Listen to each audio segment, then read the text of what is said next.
E aí, gente? Ixi, eu fiquei tortinho. E aí, pessoal? Boa tarde, boa tarde, boa tarde. Vamos entrando, porque hoje é o nosso terceiro dia de lives que nós vamos compartilhar aqui nessa semana, Semana do Sofrimento. Gente, eu tô achando que não deu certo esse nome não, viu? Sabe por quê? Porque o pessoal tá mandando mensagem pra mim dizendo que não tá sofrendo. Pelo contrário, tá ficando curado. Que as fichas caíram, que as escamas dos olhos caíram. Tô achando que não tá muito cara de sofrimento não, né, gente? Muita gente dizendo assim, nossa, Nath, graças a Deus, saí do lugar de culpa, saí do lugar da dor. Tô vendo, gente, que essa semana de sofrimento não tem nada. Pelo contrário, tá sendo bênção demais, tá muito especial. E nós estamos numa semana, assim, gente, com muitas expectativas, porque verdadeiramente a gente, na verdade, está preparando você para viver a cura, né? Nós estamos te preparando para você viver todo o seu processo de cura necessária para você virar de vez, definitivamente, essa condição emocional que você está vivendo, se fortalecer espiritualmente, né? E eu já quero te convidar algumas pessoas para estar aqui com a gente nessa live. Por favor, seja uma pessoa muito generosa. Seja, vai. A generosidade é um caráter lindo, gente. Manda essa live para a congregação toda, Brasil. Mandou, voltou? Voltou, gente? Conta aí para mim se voltou. Manda essa live para todo mundo, convida a congregação toda, convida todos os seus amigos, os inimigos também, convida, porque a palavra de Deus diz que a gente tem que abençoar os nossos inimigos e orar por aqueles que nos perseguem. Então abençoa essa pessoa, né? Abençoa essa pessoa que tem aí, né, enchido teu saco. Manda essa live para ver se essa pessoa se liberta definitivamente, ficar livre, né? Gente, minha voz tá estranha para vocês? Gente, eu acho que é alguma instabilidade no Instagram. Conta aí pra mim. Eu acho que é alguma instabilidade no Instagram. Veja aí, conta aí pra mim.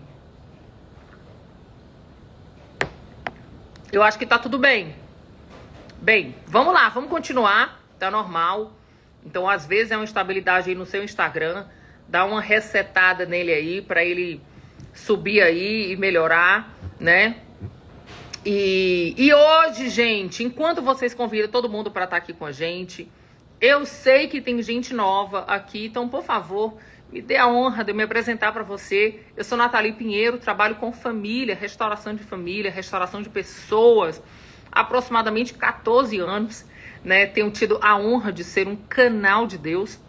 Falo para todo mundo, gente, não há nada de bom na Nath que possa trazer para você, mas por causa do amor de Deus, ele decidiu me escolher, me usar. Aliás, antes dele me escolher a tudo isso, na verdade, ele me fez experimentar dele, ele me fez viver experiências sobrenaturais na minha vida, né? Eu vivi um processo de cura, eu vivi um processo de transformação.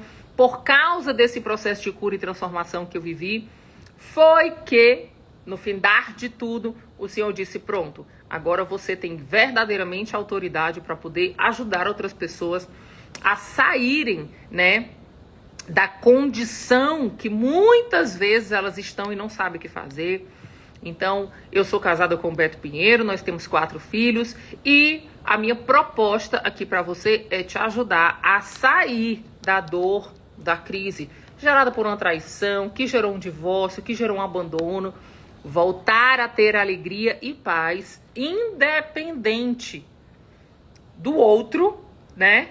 E voltar a ter vida, né, gente? Porque misericórdia, é muito ruim ficar escravizada aqui, né? Ficar o tempo todo pensando na dor, o tempo todo pensando na dor, dorme pensando na dor, acorda pensando na dor, na traição, no abandono, na rejeição. Menina, você não nasceu pra isso, não.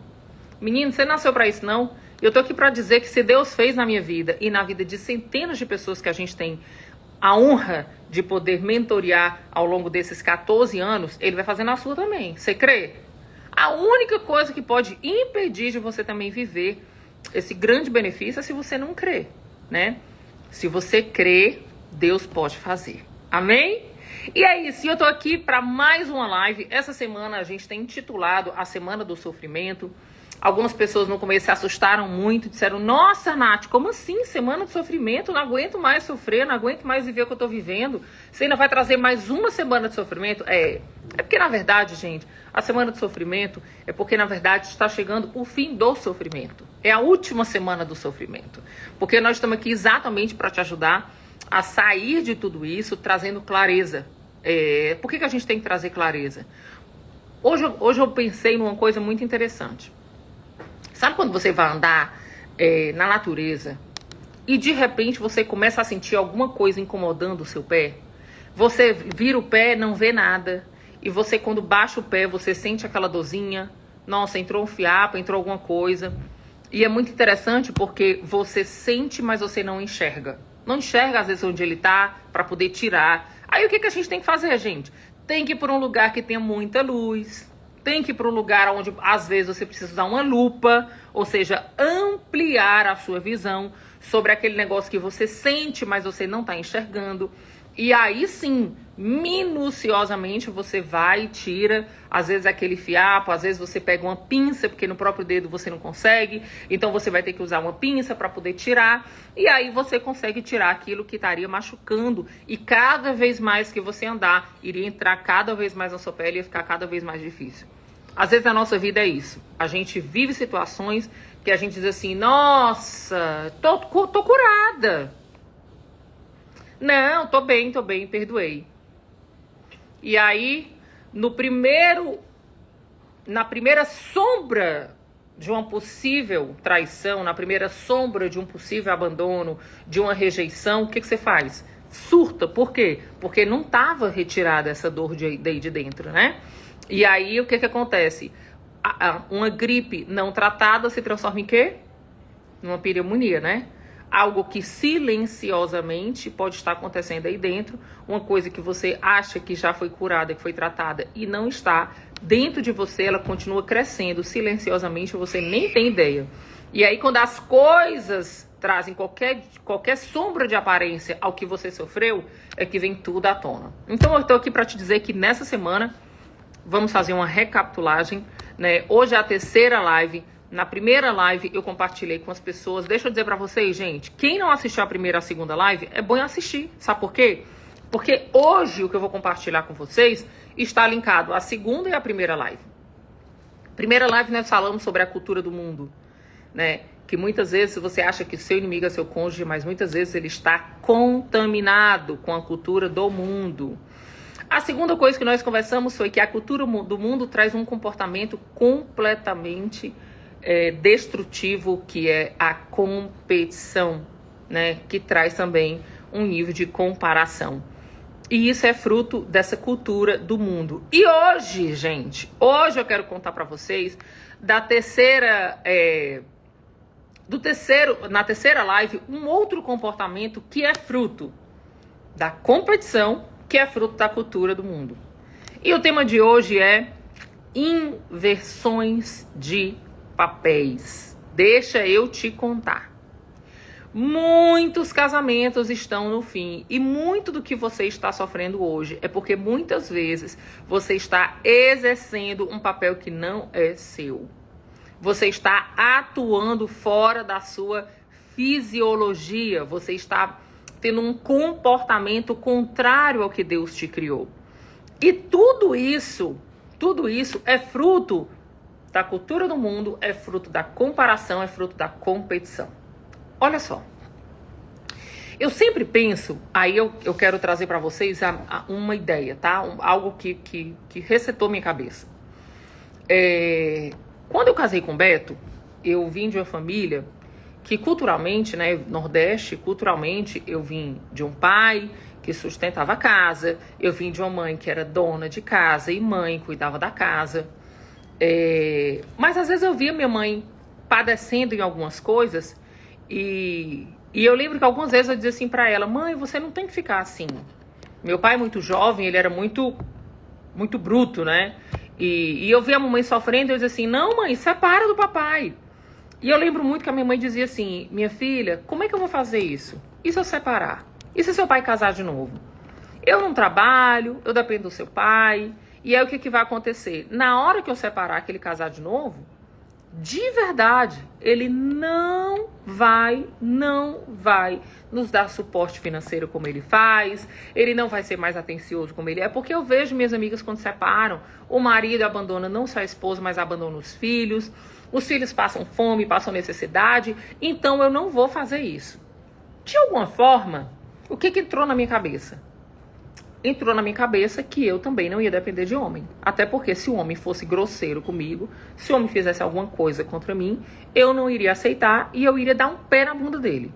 Olha só, gente. Não foi o que a minha mãe me ensinou. Mas dentro de uma condição foi que aqui foi construído. Então eu sempre tive essa personalidade de empreender, de produzir, de vender, de fazer dinheiro. Eu sempre tive, né? Eu sou uma comunicadora. Né? Então, o comunicador, ele é vendedor, né? Então, o que acontece? Eu sempre entrei nos meus relacionamentos dessa forma. E como uma mulher de muita personalidade e uma mulher de muita dominância, era comum uma coisa acontecer nos meus namoros. E eu achava muito estranho. Por quê? Porque eu tinha uma característica que quando eu namorava eu não conhecia Jesus. Eu tinha hábitos do mundo, então eu começava a namorar com a pessoa. Óbvio, evidente que ninguém fica namorando com a pessoa por namorar. A gente sempre tem uma expectativa de realmente ter uma aliança com alguém. E eu comecei a ter relacionamentos, 5 relacionamentos seguidos, aonde eu começava a namorar, aí eu meio que arrumava o cara como eu gostava, eu ensinava o cara lugares que eram legais, eu trazia ele para o meu mundo, para minha cultura, para as coisas que eu gostava. E quando eu começava a ver que ele estava ali moldado de acordo com o que eu gostava, ele terminava o namoro comigo e casava 2, 3 meses depois com outra pessoa. Isso aconteceu com 1, com 2, com 3, com 4 e com 5. Eu digo, gente, tem alguma coisa errada. Por que eu tô fazendo isso? E aí, óbvio, evidente que dentro de um contexto de dor, o que a gente faz, gente? A gente vai do 8 pro 8 mil, né? A gente sai do lugar onde a gente serve, cuida e faz e vai pro lado oposto. Nem vou servir, nem vou cuidar e não quero nem saber. E aí, o que aconteceu? Dentro desse processo, eu tomei a decisão, nesse meu último relacionamento, eu fiquei muito sofrida, e eu tomei a decisão que eu não queria namorar com ninguém, não queria casar, e que eu ia ser feliz. Alguém aqui já falou isso pra si mesma? Quero ser feliz, vou cuidar de mim, vou fazer minha academia, vou correr, vou malhar. E quem chega na minha vida? É isso mesmo, Beto Pinheiro. Quando o Beto chegou na minha vida, eu já estava cheia de ressalvas. Eu já estava assim, cara, se der, deu, se não der, não deu. Mas não vou fazer, não vou tratar, vou cuidar de mim, ele que cuide dele e tal e tal. E de fato foi assim. Porém, quando eu entrei no casamento, eu entrei com essa frase ecoando no meu inconsciente. Não vou depender de homem. Quando nós casamos, logo em seguida, o Beto foi trabalhar na empresa que era dos meus pais. Então, de uma certa forma, 2 coisas estavam muito enraizadas dentro de mim. A primeira, eu não dependo do Beto, eu dependo do meu pai, porque as empresas são dele. E se é do meu pai, eu mando mais do que ele. Gente, era inconsciente, mas só pra vocês terem ideia, era assim, eu falava, o meu carro, a minha empresa, os meus negócios, meu restaurante. Era assim que eu me comportava. Então, o que acontece? Toda vida que o Beto falava, por exemplo, a gente trabalhava juntos no restaurante, toda vida que o Beto falava uma coisa para a equipe, eu sempre tinha um dedinho, um comentário. Não é bem assim, né? O Beto falava alguma coisa, aí no final dizia assim, não, na verdade...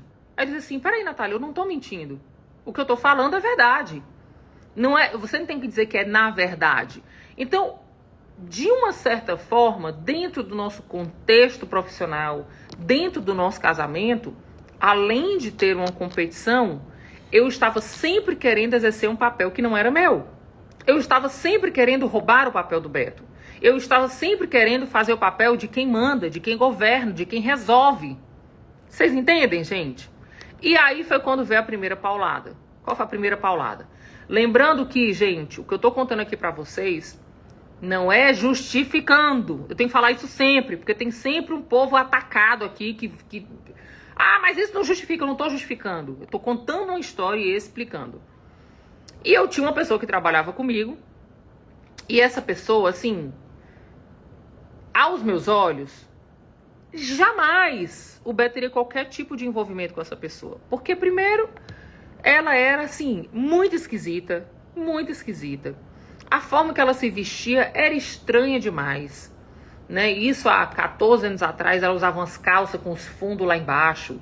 Ia trabalhar de chapéu. Sabe aquelas coisas, assim, meio artísticas? E o Beto nunca gostou. O Beto sempre gostou de uma pessoa mais clássica e tal. Mas havia nela uma característica que não havia em mim. Eu podia ser clássica, eu podia ser uma pessoa culturalmente sábia, eu podia ser inteligente, eu podia ser desenrolada, que eram características que ele gostava. Mas havia uma característica em mim que ele não gostava. Qual era? Eu tentava sempre roubar o papel, sempre exercer o governo. Eu não me submetia, eu não estava debaixo da mesma missão.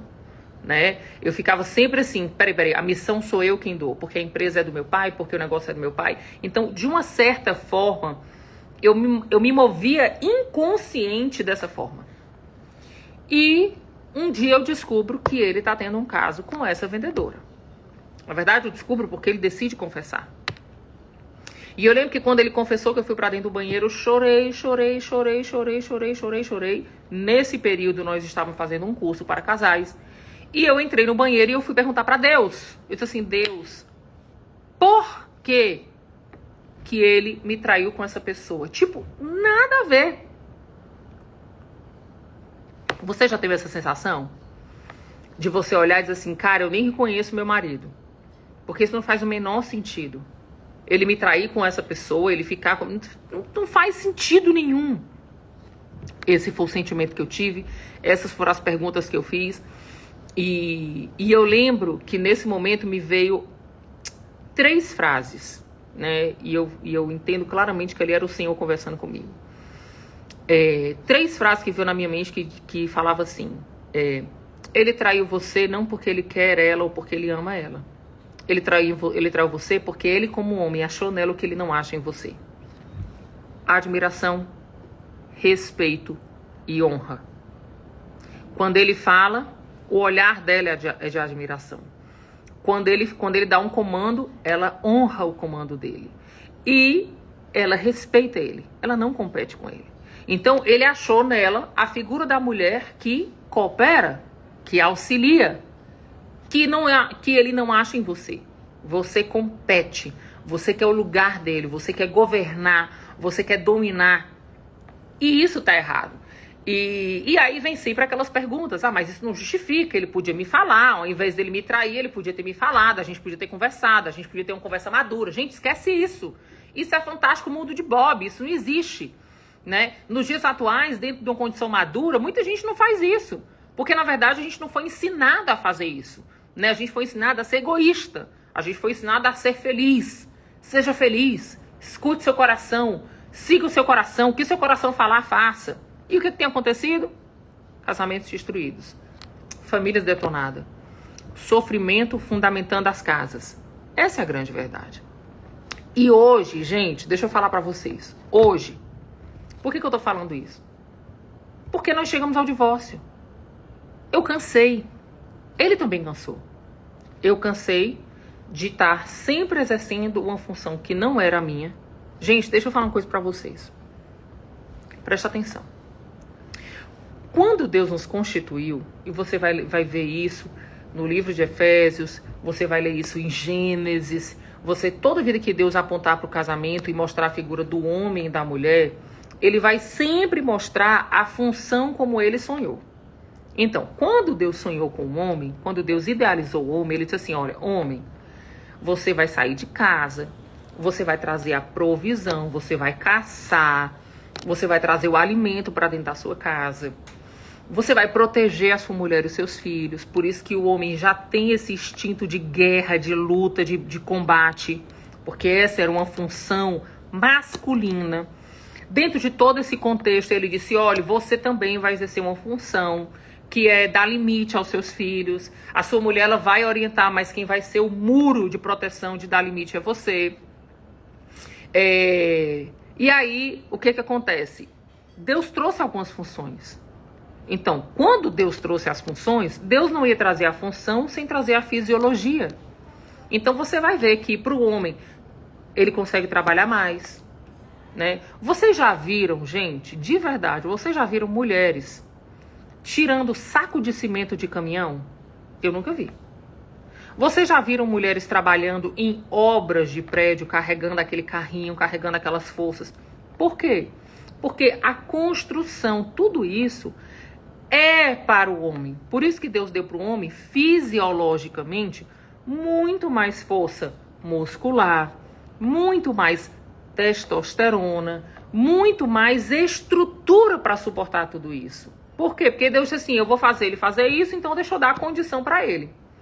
Do contrário não. Diferente da mulher, o que Deus deu?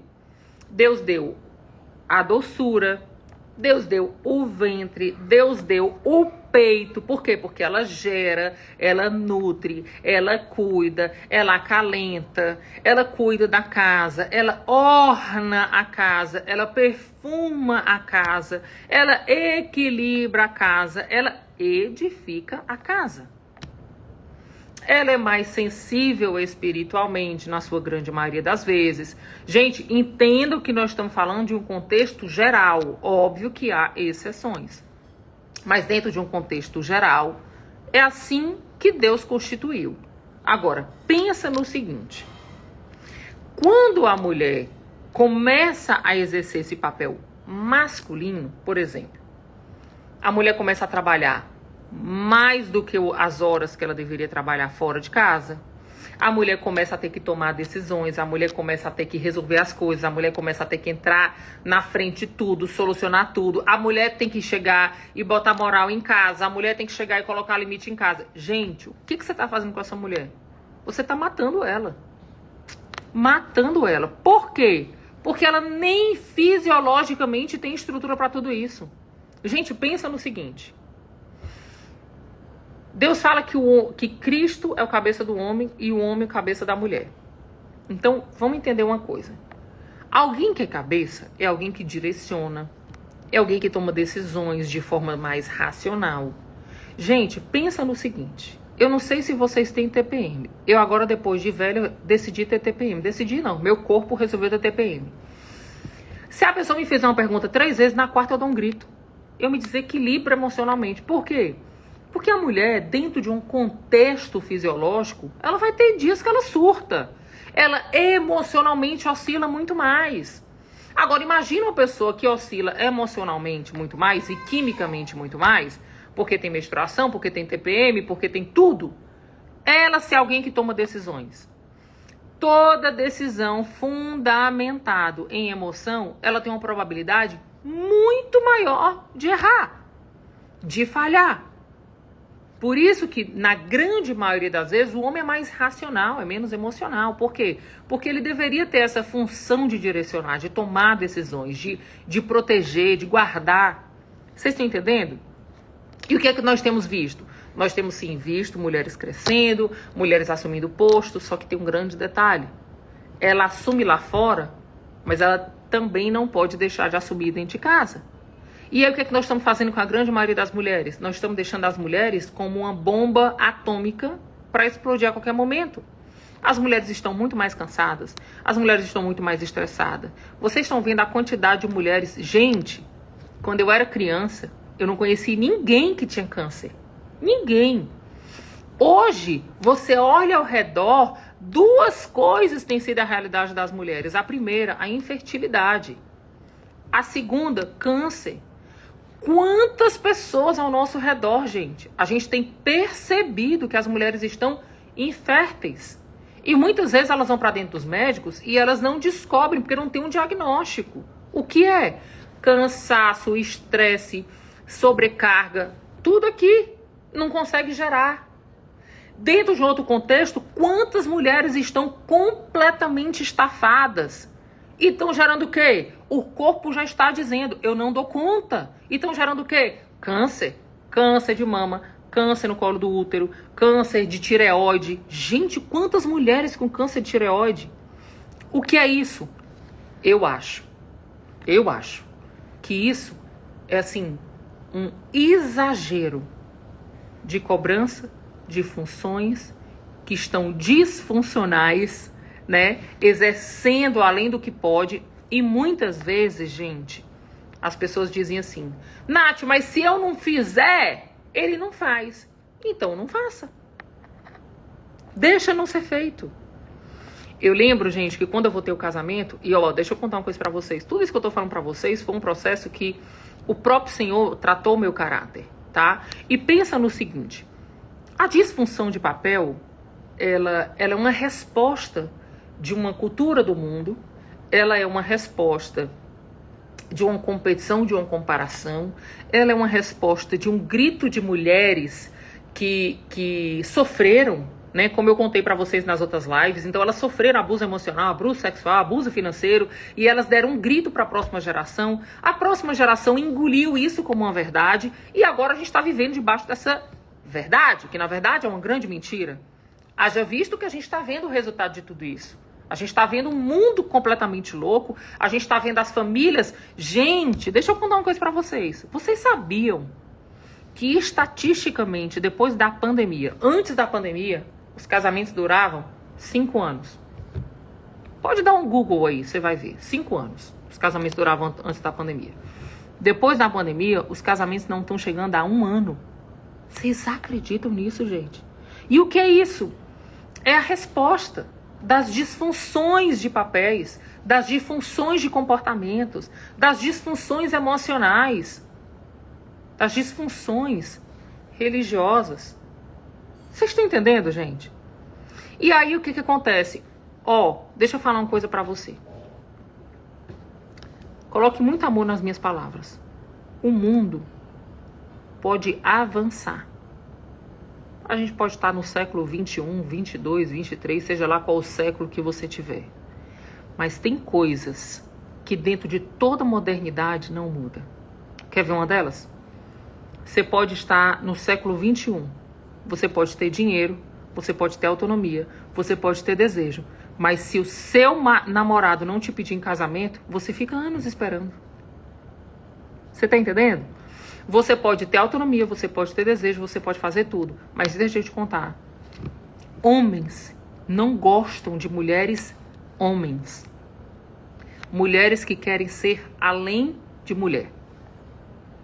Então, o que a grande maioria das vezes acontece dentro dos casamentos? As mulheres que são muito autossuficientes, que são muito desenroladas, que são muito independentes, isso não sustenta a aliança. Porque normalmente essas mulheres são mulheres egoístas, são mulheres que atropelam tudo. E eu vou dizer pra vocês, gente, eu, Nathalie, era assim. Na verdade, eu preciso vigiar sempre, porque eu tenho uma predisposição a tomar a frente, a resolver. Eu falo pra todo mundo, gente, graças a Deus eu tenho o marido que eu tenho. Ele me dá raiva, ele briga comigo, ele me coloca no meu lugar. E graças a Deus por isso, porque isso é uma proteção pra mim. Porque toda vida que eu exerço um papel diferente do que Deus me criou, o nome disso é pecado. Porque se Deus quisesse que eu me comportasse como homem, Ele não tinha me dado o sexo feminino. Ele tinha me feito um homem. Então, cada dia que passa, eu tenho percebido que uma das coisas que tem te levado muitas vezes ao sofrimento, que tem muitas vezes acabado com o teu casamento, que tem acabado com a tua família, é a inversão de papéis. Mulheres se comportando como homem, elas podem até ser femininas na sua aparência, mas elas têm a mente de homem, comportamento de homem, competem com o homem, querem se mover como a cultura do mundo, e aí o que vai acontecer? Seu casamento não vai perdurar. Seu marido não vai permanecer com você. Ele pode até aparentemente permanecer com você, mas ele vai procurar alguém que se submeta, que honre, que respeite e que admire ele, e que não seja 2 homens dentro de uma casa. Vocês estão entendendo, gente? Compreenda mais uma vez. Eu não estou justificando o pecado, tá? E eu vou dizer mais. O contrário também é real, tá? Homens que não exercem a sua função também estão empurrando suas mulheres para outro relacionamento extraconjugal. Porque a mulher ela quer ser protegida. A mulher quer ser provida. A mulher quer ser promovida. E quando ela tem um homem em casa que não provê, que não protege, que não cuida, que não exerce o seu papel de homem, na hora que ela sair de casa, que o chefe dela, que o amigo dela, que alguém do lado dela proteger ela, elogiar ela, promover ela, ela vai trair. Por quê? Porque a gente pode estar no século 30, seja lá qual for. Existem coisas que estão dentro do nosso DNA. Pode mudar todas as coisas, mas existem coisas que não mudam. Então, por que eu tô falando tudo isso pra vocês, gente? Porque eu quero te mostrar que muitas vezes o seu inimigo não é o seu cônjuge. Muitas vezes você está sendo sua própria inimiga. Porque você está exercendo um papel contrário que Deus te criou, te desenhou. Né? Então, às vezes, ao invés de você continuar avançando, às vezes é bom você recuar e parar, sabe? E entender que você precisa ir para a função original. Ir para o seu papel como Deus criou. E se ele não fizer, ele vai prestar conta com Deus. Eu não vou pecar o pecado dele para abrir concessão para eu pecar. Escuta essa. Eu não vou pegar o pecado dele e abrir concessão. O pecado dele me dá o direito de pecar. Por quê? Porque se ele não exerce o papel dele, a função dele, não sou eu que vou exercer. Não sou eu que vou fazer. Se ele não é pai, eu não vou ser mãe.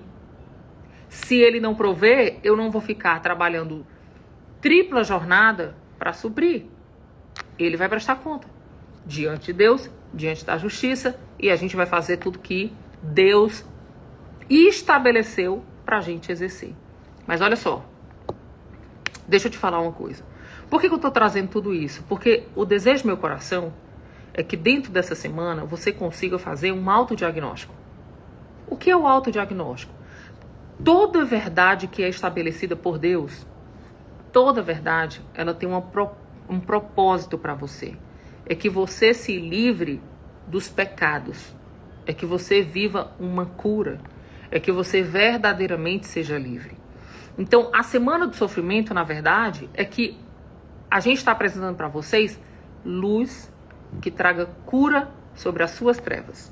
Agora deixa eu te contar. Nath, entendi, realmente fiz errado, realmente não tô dando conta de fazer diferente. E aí, deixa eu te falar uma coisa. Aqui nessa semana nós estamos trazendo o diagnóstico. Aqui nessa semana a gente está fazendo exames. Exames na sua alma, exames no seu espírito, exames no seu corpo. Exames. Depois que a gente tiver os exames, ou seja, depois do findar dessa semana, aí nós vamos trazer o tratamento. Sabe qual é o nome do tratamento? Virando o jogo da traição. Como transformar a traição numa grande bênção. Como usar essa dor para você viver verdadeiramente a cura que muitas vezes o processo nem é no teu casamento, é lá atrás. Com os teus pais, na tua infância. Lá eu quero entregar verdadeiramente para você o tratamento para esse sofrimento, para essa dor, para essa disfunção, para tudo que você está vivendo. Então deixa eu te fazer um convite. A partir da próxima semana, a gente vai começar a minissérie Virando o Jogo da Traição. Como é a minissérie? São aulas gratuitas, onde eu vou te entregar tudo o que você precisa para você tratar o que você está vendo durante essa semana. Para você ter essa aula, você precisa se inscrever. Para você se inscrever, o link está na minha bio. Se você não achar, você pode mandar um direct para mim que eu te mando o link. E deixa eu te contar. Acredite em mim. Tudo que eu vou entregar para você, até a próxima semana, é gratuito.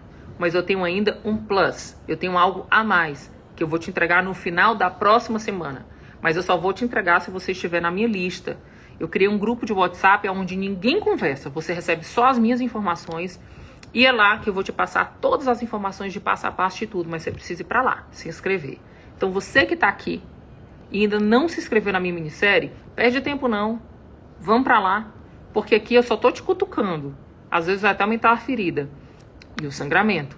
Mas a verdade é que estancar esse sangramento emocional a gente vai conseguir fazer na minissérie que começa a próxima semana. Então, deixa eu te falar. Não fica de fora. Me aguarda.